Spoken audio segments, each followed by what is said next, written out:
এবছর চিকিৎসা শাস্ত্র এবং শরীরতত্ত্বে যৌথভাবে নোবেল পেলেন দুই মার্কিন বিজ্ঞানী ভিক্টর অ্যামব্রস এবং গ্যারি রোভকুন।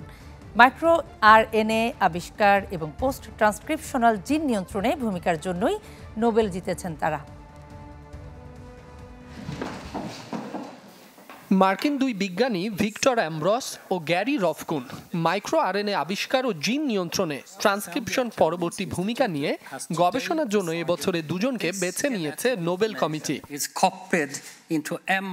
নোবেল কমিটি বলছে, সি এলেগান্স নামে ছোট্ট কীটের দেহে এমআরএনএ রূপান্তরের ফলে তৈরি হয় জিনগত প্রোটিন, আর সেটি নিয়েই গবেষণা করেছেন অ্যামব্রস ও রভকুন। তাদের গবেষণায় মাইক্রো আরএনএ জীবদেহের বিকাশে কি ভূমিকা রাখে তা উঠে এসেছে। এই দুই বিজ্ঞানেরই বসবাস যুক্তরাষ্ট্রের ম্যাসাচুসেটসে। অ্যামব্রোস কাজ করছেন ম্যাসাচুসেটস মেডিকেল স্কুল বিশ্ববিদ্যালয়ে ন্যাচারাল সায়েন্সের অধ্যাপক হিসেবে, আর হার্ভার্ড মেডিকেল স্কুলের জেনেটিক্সের শিক্ষক রভকুন। করোনা ভাইরাসের বিরুদ্ধে মানবদেহে প্রতিরোধ ক্ষমতা গড়ে তুলতে ভ্যাকসিনের জন্য গেল বছর চিকিৎসায় নোবেল পুরস্কার জিতেছিলেন কাটলিন কারিকো ও ড্রিউ উইজম্যান। তাদের গবেষণার মূল বিষয় ছিল এমআরএনএ কিভাবে প্রতিরোধ ক্ষমতার সঙ্গে বিক্রিয়া করে।